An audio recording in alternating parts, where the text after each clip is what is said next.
네, 설교 본문을 읽겠습니다. 베드로전서 제2장 9절부터 12절까지 말씀입니다. 한 절씩 교독하겠습니다. 그러나 너희는 택하신 족속이요 왕같은 제사장들이요 거룩한 나라요 그의 소유가 된 백성이니 이는 너희를 어두운 데서 불러내어 그의 기이한 빛에 들어가게 하신 이의 아름다운 덕을 선포하게 하려 하심이라. 너희가 전에는 백성이 아니더니 이제는 하나님의 백성이요 전에는 긍휼을 얻지 못하였더니 이제는 긍휼을 얻는다. 사랑하는 자들아 거류민과 나그네 같은 너희를 권하노니 영혼을 거슬러 싸우는 육체의 정욕을 제어하라. 너희가 일반인 중에서 행치를 선하게 가져 너희를 악행한다고 비난하지 말라. 너희 선한 일을 보고 웃으시는 날에 하나님께 영광을 돌리게 하려 함이라. 아멘. 이 본문을 가지고 왕 같은 제사장이 살아가는 방식이라는 제목으로 하나님 말씀 전하겠습니다. 요한복음 3장 16절은 기독교인이 아니더라도 암송하는 구절입니다. 하나님이 세상을 이처럼 사랑하사. 그래가지고 어릴 때, 아주 어릴 때 한두 번 교회 다녀봤겠죠. 그런데 하지 않더라도 그냥 옆에서 들은 풍월로 제가 학교 다닐 때도 그랬습니다. 그냥 대충 같이 해요. 네. 이른바 요절이죠. 요절. 중요한 구절. 요절인데 문제는 요한복음 3장 15절에는 무슨 말씀이 있고 17절에는 무슨 말씀이 있는지 거의 모릅니다. 목사님들도 모릅니다. 몰라요. 네. 그러니까 그 말씀이 어떤 맥락에서 어떤 의미를 담고 있는가가 없는 거죠. 그냥 그것만 쏙 했으니까요. 위험성이 있습니다. 그러면 아전인수격으로 해석하기가 쉽다는 거죠. 오늘 우리가 읽은 이 본문 중에 9절도 마찬가지입니다. 9절 보면 그러나 너희는 택하신 족속이요 왕같은 제사장들이요 거룩한 나라요 그의 소유된 백성이니 이제 많이 알려진 내용이고 암송하는데 이게 어떤 맥락 속에서 이 말씀이 언급됐는지 알지 못하는 경우가 많습니다. 그래서 여기에 나오는 대로 택하신 족속, 왕같은 제사장, 그래서 어떡하라고. 그냥 왕같은 제사장만 남았어요. 왕, 제사장, 특권층이잖아요. 특권층 정도가 아니죠. 극소수의 특권층 중에서도 특권층이 왕이고 제사장입니다. 근데 또 하나가 아니에요. 왕같은 제사장. 옛날 우리나라를 하면은 단군 왕검이에요. 단군입니다, 단군. 종교적인 것과 정치적인 것을 한 몸에 갖고 있는 그런 지도력, 영향력을 가진 사람이 바로 너희들이다. 이제 그렇게 딱 이런 이야기를 들을 때 우리 속에서는 막 그냥 뭐가 차오르죠. 그래 내가 보통 종류가 아니야. 내가 보통 사람이 아니야. 내가 인정받은 사람이야. 자존감을 가지는 건 좋은데요. 그러나 정말 그것이 맞을까 생각해 볼 필요가 있습니다. 왜 성도를 향해서 이 본문의 9절 같은 표현을 했을까? 또 성도는 그래서 어떤 삶으로, 어떤 태도를 가져야 되는가? 이 맥락 속에서 전하도록 하겠습니다. 오늘 우리가 읽은 이 본문의 첫 단어는 그러나로 시작합니다. 그러나. 역접이죠. 앞 내용과 반대라는 의미입니다. 자, 우리가 지난주에 이제 앞 단락에 대해서 봤는데요. 앞 단락에 대해서 혹시 기억하세요? 돌에 대한 이야기. 건축자의 버린 돌, 모퉁이 돌, 산돌 이런 이야기 했습니다.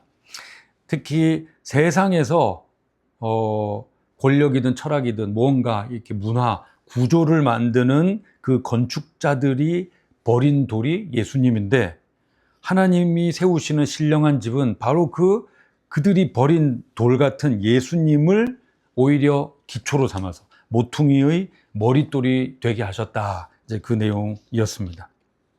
그런데 예수님이 모퉁이의 머릿돌이 된다는 그것과 함께 이 9절 바로 앞에 8절에서는 어떤 내용이 나오냐면 모퉁이 머릿돌과 동시에 그것을 받아들이지 않는 사람들에게 하나님이 행하시는 이 일, 구원, 하나님의 나라를 받아들이지 않는 사람들에게는 그들을 파멸시키는 부딪히는 돌과 걸려 넘어지게 하는 바위가 될 것이다 하는 내용이 나옵니다. 거기에 대해서 그러나 너희는 이렇게 이어졌습니다. 그러니까 지금 너희라고 불리는 성도에게는 이런 심판, 그러니까 예수님이 부딪히는 돌과 걸려 넘어지는 돌이 너희에게는 되지 않을 것이다. 곧 심판이 없다라는 의미로 지금 이제 시작을 합니다. 먼저 이제 택하신 족속이 나옵니다. 여기서 중요한 개념은 하나님이 성도를 따로 선택하셨다는 겁니다. 그러니까 내가 이게 세상의 종교를 쭉 보고 신들을 쭉 보니까 하나님이 제일 괜찮구나, 제일 세구나, 그럼 나 하나님 할랜다. 내가 택한 게 아니고요, 하나님이 택하셨다는 거죠. 신명기 10장 14절 이하에 보면 이런 말씀이 있습니다. 하늘과 모든 하늘의 하늘과, 다중우주예요. 요즘 과학 표현을 하면 다중우주. 하늘과 모든 하늘의 하늘과 땅과 그 위의 만물은 본래 내 하나님 여호와께 속한 것이로되. 그러니까 우리가 보는 이 우주뿐만이 아니고 볼 수 없는, 보지 못하는, 정말 과학적으로나 수학적으로나 계산되는 그 우주 모든 것까지 다 하나님의 것이지만 하나님은 그 중에 너희 조상들을 기뻐하고 사랑하셔서 택하셨다. 그렇게 나옵니다.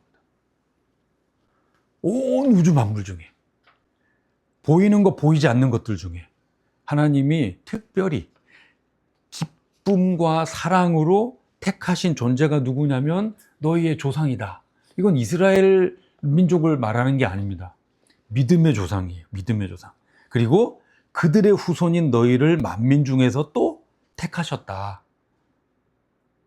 그들의 후손인 너희를, 그러니까 여기가 택했기 때문에 밑에는 자동적으로 택함을 받는 게 아니고요. 그때도 사랑과 기쁨으로 택하셨고 지금도 그 후손인 너희를 이 만민 중에서 또 택하셨다.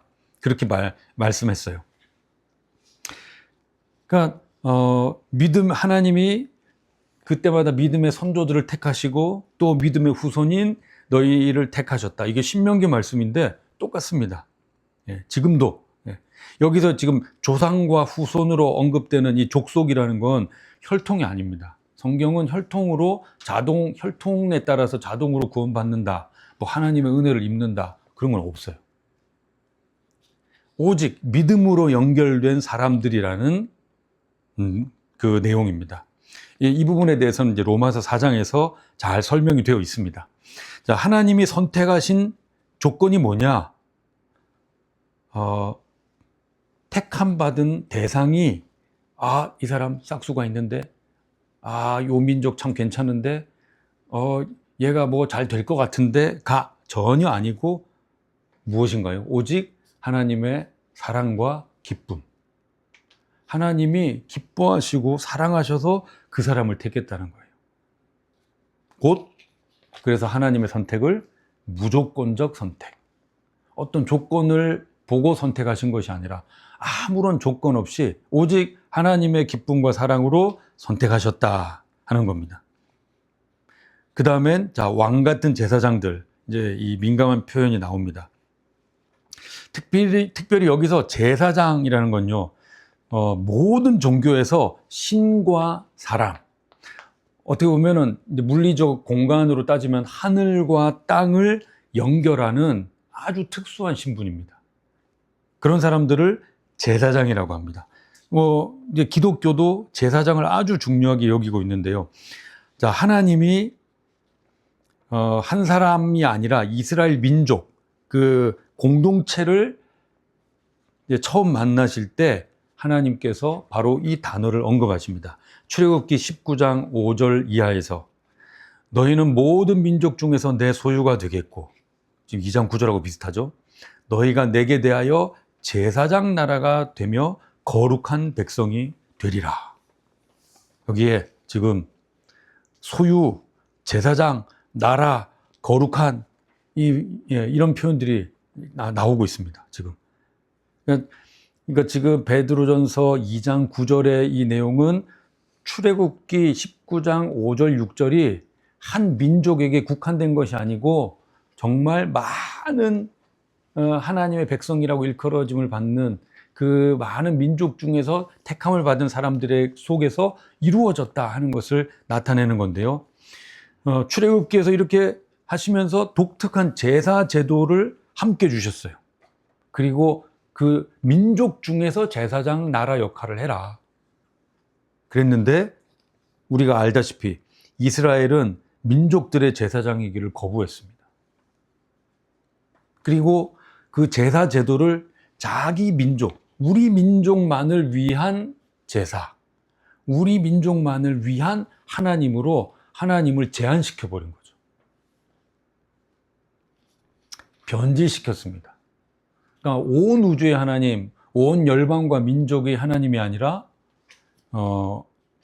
이스라엘만의 하나님, 유대인만의 하나님, 이렇게 변질시킨 거죠. 그러니까 하나님의 뜻을, 의도를 아주 교묘하게, 이들이 하나님을 안 섬기진 않았으니까요. 열심히 섬기는 것 같으면서도 하나님의 뜻을 완전히 어그러뜨려 버린 그런 면에서 참 악한 거죠. 잘 섬기는 것 같이 하면서 그걸로 자기의 의로움을 삼고, 하나님이 이렇게 하나님을 섬기는 민족이 어디 있어? 우리밖에 없지. 그러면서 하나님의 뜻을 어그러뜨리는, 행하지 않는 참 악한 사람들입니다. 그래서 하나님은 예수님을 보내셨죠. 사람으로 오신 예수님이 어떤 역할을 하셨는가? 제물을 여러 번 드릴 필요도 없고, 또 대를 이어서 승계할 필요도 없는 영원한 대제사장이 되셨다. 영원한 제사장이 되셨다라고 이 부분에 대해서는 또 히브리서에서 이야기를 하고 있습니다.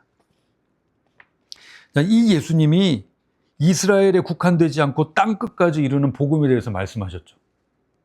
네, 너희는 예루살렘과 온 유대와 사마리아와 땅 끝까지 이르러, 이 말씀을 하셨어요. 가라, 모든 민족에 가라, 제자를 삼으라, 그렇게 말씀하셨습니다. 그래서 예수님의 영을 받은 성도는 이 땅에서 제사장으로 살 수밖에 없는 겁니다. 이 부분에 대해서는 지난번에 봤던 본문 속에서 5절에서 언급을 했어요. 5절에 보면 너희도 산돌같이, 기억나실 겁니다. 너희도 산돌이다. 그래서 신령한 집으로 세워질 것이다. 예수 그리스도로 말미암아 하나님이 기쁘게 받으실 신령한 제사를 드릴 거룩한 제사장이 될지니라. 너희도 예수님처럼 산돌인데, 그게 뭐냐? 예수님이 산돌로서 제사장 역할을 하시지 않았느냐? 집으로 비유하면 기초석이지만, 그러니 너희도 산돌이면 당연히 이 땅에서 제사장으로 사는 것이 맞다, 이런 거죠. 그 뒤에 나오는 자, 거룩한 나라요 그의 소유가 된 백성.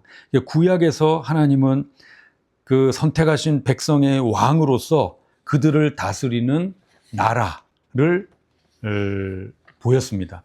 그래서 당시 하나님이 이스라엘 백성 앞에 나타나시면서 제사장 나라로 삼겠다, 그러고는 무슨 말씀을 하셨냐면, 당시에 왕과 백성이, 왕으로서 백성과 언약을 맺을 때 사용했던 전형적인 그 표현을 쓰셨어요.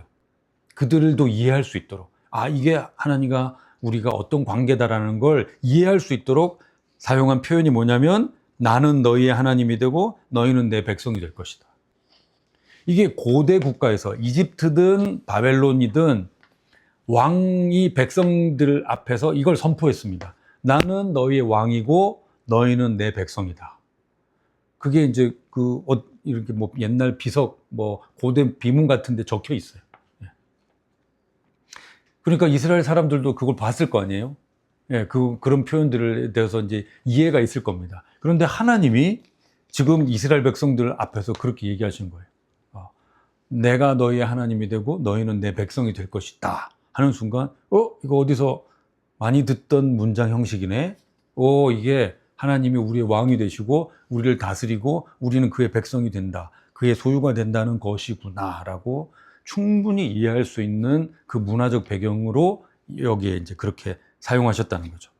그렇다면 그래서 하나님이 요구하신 내용이 있습니다. 내가 거룩하니 너희도 거룩하라. 레위기에 나온 내용이에요. 내가 거룩하니 너희도 거룩하라. 그러니까 하나님이 거룩하심으로 하나님 나라도 거룩합니다. 하나님의 소유가 된 백성도 거룩해야 된다는 거죠.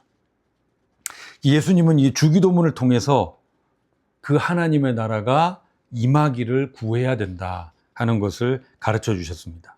다른 말로 하면은 뭘 구해야 되느냐?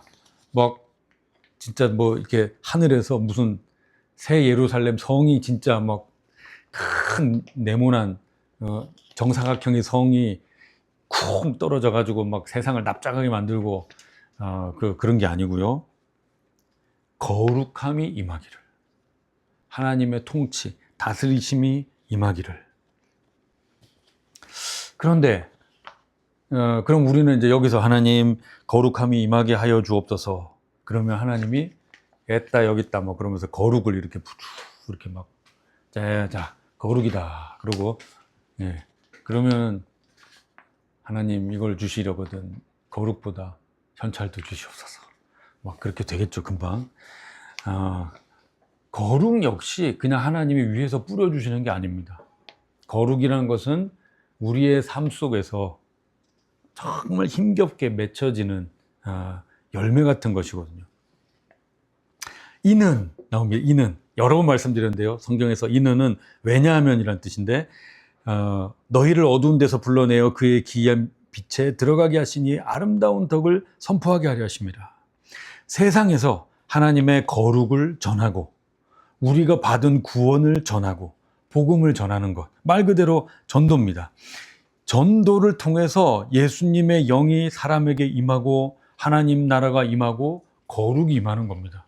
여기에 있는 우리 모두가 다 그렇게 하나님의 영을 받고 하나님의 구원에 대해서 이해하게 된 사람들이거든요.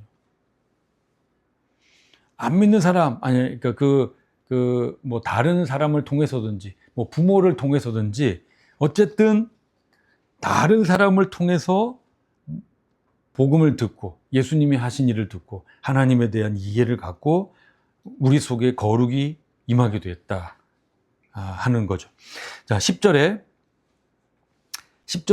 반복되는 표현이 있습니다. 찾아보시겠어요? 10절에 반복되는 표현.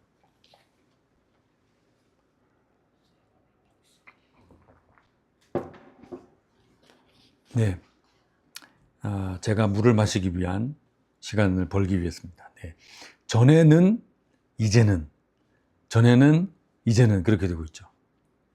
그러니까 과거에는 지금 성도라고 하는 사람도 하나님의 백성이 아니었지만 지금 현재는 하나님의 백성임을 이제 증거하고 있습니다. 이 말은 뭐냐면, 자, 지금 이 사람들이 어려운 형편에 있습니다. 박해를 받고 있어요. 그래서 여기까지 쫓겨났어요. 지금 떠돌이처럼 지금 이제 그런 상황입니다. 고향이 아니에요. 이 사람들을 힘들게 하는 사람들이 있습니다. 그래서 지금은 하나님의 백성이 아니어서 냉소적이거나 박해하는 자들도 지금 너희들이 전도를 통해서 그렇게 하나님의 백성이 되었듯이 나중에는 그들도 하나님의 백성이 될 수 있다. 기독교 역사에 너무도 많은 사례죠. 지금은 나를 박해하는 사람, 교회를 힘들게 하는 그런 세력들을 보면서 저 지옥 갈 것들, 우리 속에 그런 생각이 들기가 쉽습니다. 그런데 그래서는 안 된다는 거죠. 왜냐하면 내가 어떤 특별한 조건이 있어가지고 하나님의 선택을 받은 것이 아닌 것처럼 그들도 지금 저렇게 이제 복음에 대해서 거부하고 핍박하는 것처럼 보이지만 그들 역시 하나님이 불쌍히 여기시는 그 때가 오기만 하면, 그 때를 모르니까요. 그때가 온다면 그냥 우리와 함께 형제여 자매여 할 사람들이기 때문입니다. 그래서 구원에서 자랑할 것이 아무것도 없죠. 오직 우리가 자랑할 것은 하나님의 은혜. 예. 내가 구원받을 조건이 그래도 뭐라도 하나 있으니까 하나님이 날 택하셨지 이렇게 되는 순간 이거는 복음이 아닙니다. 기독교가 아니에요. 제일 못된 이단이 바로 이겁니다. 아유 그래도 하나님이 나를 좀 봐줄만 하니까 나를 택하셨지, 싹수가 있어 보이니까 내가 요렇게 그래도 열심히 할 거 아시고 나를 택하셨지, 요런 생각이 드는 순간 여러분 안에 있는 이 이단적인 그 마음을 들게 하는 그 사탄의 생각을 꾸짖어서 내쫓으셔야 합니다. 구원에 대해서는 정말 우리가 자랑할 것이 눈꼽만큼도 없습니다. 오직 하나님 은혜. 그렇기 때문에 성도는 어떻게 살아야 할지가 나오는 거예요. 여기까지 정리가 돼야 그 다음에 우리가 어떻게 살지가 나옵니다. 이 정리가 제대로 안 되면 지금 막 좀 아주 고압적인, 마치 유대인과 같이 고압적인 그런 기독교인의 모습을 우리가 보지 않습니까? 거류민과 나그네라고 그랬는데요. 거류민, 나그네. 이 사람들 한번 생각해 보세요. 우리 안에 들어온 외국인 그 근로자 같은 사람들, 생존이 절실해요, 이 사람들은. 그래서 고상하게 살 수가 없어요. 먹고 사는 게 정말 목구멍에 포도청이기 때문에 고상하게 살 수가 없습니다.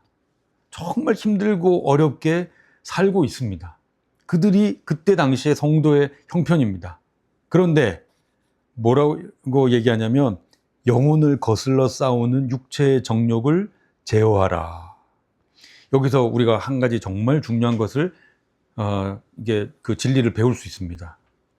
육체의 정욕은 영혼을 거슬러서 싸운다는 거예요. 우리의 영혼을 힘들게 한다는 겁니다. 우리의 육체의 정욕이 그렇습니다. 이 영혼이 거룩한 상태를 유지하지 못하도록 긁어내리는 그것이 우리 육체의 정욕이라는 건데, 자, 먼저 제어하라. 자, 육체의 제어하라. 자, 이게 지금 이제 리모컨을 가지고 이제 올리기도 하고 내리기도 하고, 이제 이게 제어죠. 그런 면에서는 이 단어는 틀렸습니다. 이게 제어가 아니에요. 육체의 정욕은 이걸로 제어가 되는 대상이 아닙니다. 그래서 원래 엄밀한 의미로는 뭐냐면 삼가라는 겁니다. 멀리하라는 거예요. 웬만하면 그쪽을 만족시켜 주지 마라. 그쪽을 따르지 마라. 왜 이 부분이 민감하냐면요, 당신은 육체와 이 육체의 정욕을 표현하는 것이 정당화되는 시대였습니다. 이게 흉이 아닌 거예요. 고상하고 이런 게 없어요. 그냥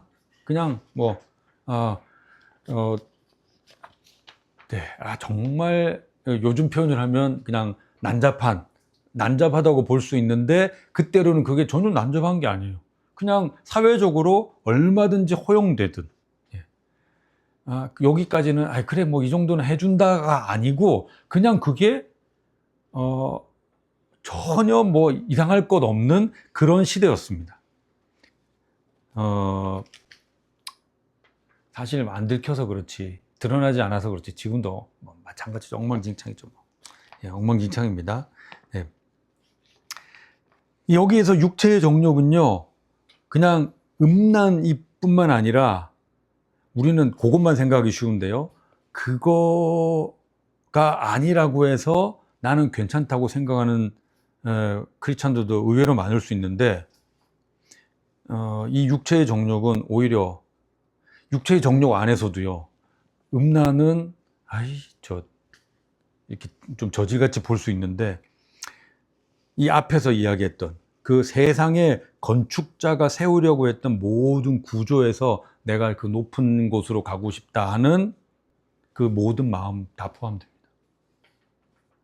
재물, 명예, 권력. 거기에서 피라미드 구조를 만들고, 이 구조가 보니까 피라미드 구조인데 내가 한 칸이라도, 한 단계라도 저 위쪽으로 올라가고 싶다. 그게 육체의 정욕이에요. 저하고 이제 성경 공부하면서 여러 번 들으셨을 겁니다. 피라미드 구조는 이 죄악된 세상, 인간이 만든, 악한 인간이 만든 구조예요. 근데 태어나서 보니까 다른 구조를 본 적이 없어. 그냥 피라미드 구조가 온 세상 전부인 줄 알고 적자생존, 약육강식, 이게 좋은 시스템인 줄 알고 그 구조 속에서 좀 더 나은 위치에 올라가기 위해서 애쓰도록, 그게 근면이고 성실이라고 우리는 교육받아 왔습니다. 근데 그게 아닌 거예요. 함께 나누고 조화를 어우러지는 그런 세상, 하나님의 창조의 원리, 그것을 바란다면 그것을 이 구조 안에서 무언가를 추구하는 그것이 육체의 정욕이 된다는 거죠. 그래서 세상이 사는 방식으로 살지 말고 다르게 손해보고 낮아지고, 이게 바로 예수님의 모범입니다. 왕이라는 분이 오셨는데 이제 말구유에 누이시고, 그리고는 가난하게 사시고 막 모욕 당하시고 그렇게 사셨어요. 그러면서 사랑을 베푸셨습니다. 그렇게 살라는 거예요. 그 이유가 12절에 있습니다. 자, 12절은 같이 읽겠습니다. 12절 시작. 너희가 이방인 중에서 행실을 선하게 가져 너희를 악행한다고 비방하는 자들로 하여금 너희 선한 일을 보고 오시는 날에 하나님께 영광을 돌리게 하려 합니다. 아멘. 당시에도요, 이 성도들이 하지도 않은 일을 행한다, 그런 모함을 통해서 여론이 악화되고 박해를 받는 일들이 많았습니다. 제일 대표적인 게 성찬식이었어요. 예. 저 사람들은 모여서 뭘 한대. 근데 뭐 한대? 성찬식을 한다고 그러는데 사람들이 보기에는 이제 고백하죠. 이게 예수님의 피입니다. 예수님의 살입니다. 그러니까 저 사람들은 사람의 피를 마시고 사람의 고기를 먹는다. 사람의 살을 먹는다. 그러니까 진짜 인간도 아닌 그런 족속들이다. 그러니까 저 인간들을 죽여야 된다. 예, 그런 모함이 있었고, 그래서 박해가 더 심화된 면이 있다고 말씀을 드렸습니다. 그럼에도 불구하고 이 내막을 잘 모르는 그 사람들이, 야, 그래도 저 사람들이 사는 모습이 참 선하다 라고 이야기할 정도로 언행을 해라. 그게 왕 같은 제사장의 품격이다. 너희들이 성도가 살아가야 될 모습이다 라고 이야기하는 거예요. 그러면 그때 당시 배경에서 최고 소수 특권층인 왕 같은 제사장, 당신은 그런 사람입니다 했을 때 웃줄, 근데 그게 아니고, 이 맥락 속에서 보면 오히려 지금보다, 지금 뭐 이렇게 살기 힘들고 막 쫓겨나가서 막 이게 핍박 속에 사니까 그래도 내가 버텨야지, 살아야지, 전투적으로 될 수 있는데 그게 아니에요. 마지막에 그 무장도 해제하고, 그 사람들이, 핍박하는 지금 그 사람들이, 아이고, 그래도 참 어떻게 이렇게 사냐 할 정도로 선하다고 받아들일 만한 언행을 하시오. 기독교인들의 삶을 통해서 세상은 하나님의 존재와 예수님의 구원이 정말 있구나, 실제 하는구나 라는 것을 믿어야 되기 때문입니다. 여기 오시는 분들이 그런 얘기를 해요. 하나님이 어디 계시는데요? 증명해 보세요. 설명을 좀 해보세요. 그들은 하나님의 존재를 보고 싶어 해요. 그런데 우리가 사는 모습, 우리가 왜 이렇게 살겠습니까? 하나님이 계시기 때문입니다 라고 설명할 수 있어야 되죠. 이것이 세상에서 기독교가 존재하는 방식입니다. 말씀을 맺겠습니다. 자, 9절에 나타난 이 택하신 족속, 왕같은 제사장, 거룩한 나라, 그의 소유된 백성 이런 표현은 성도가 자만심을 가질 만한 특권층임을 나타내는 표현이 아닙니다.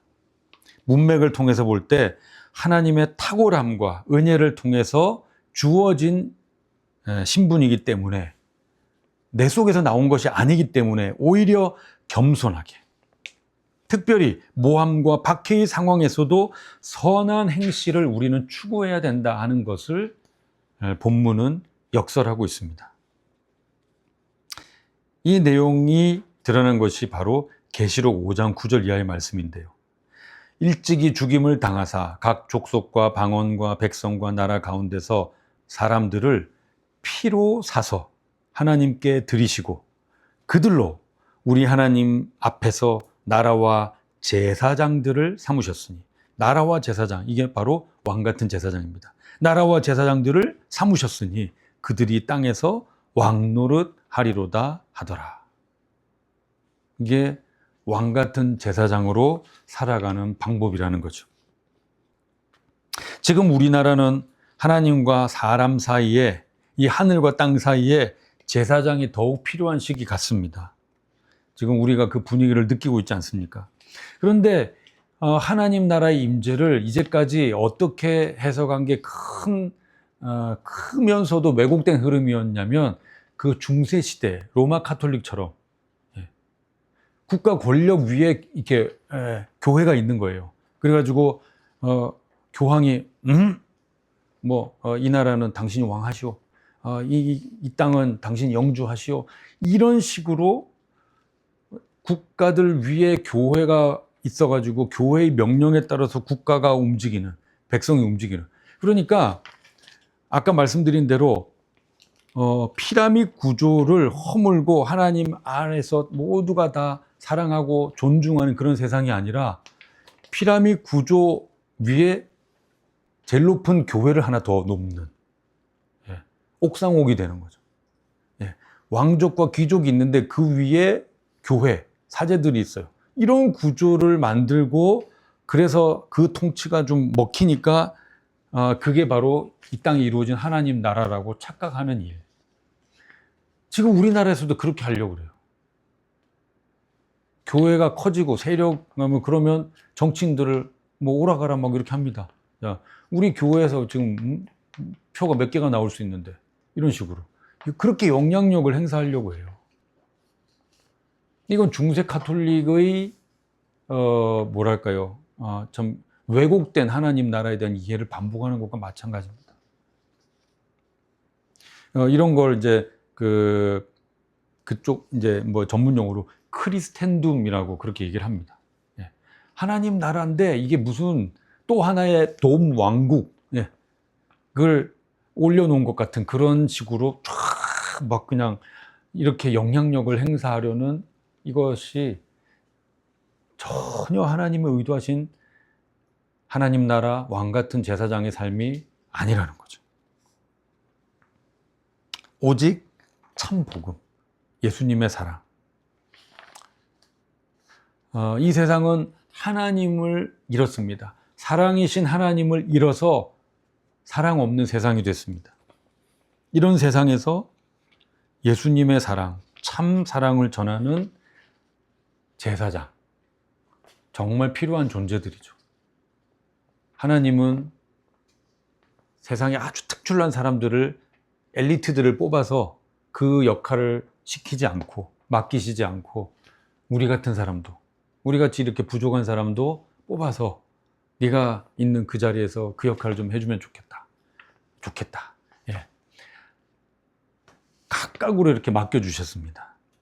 우리가 있는 그 자리에서 왕 같은 제사장, 본문이 이야기하는 그 왕 같은 제사장으로 살아나가는 저와 여러분이 되기를 예수님 이름으로 축원합니다.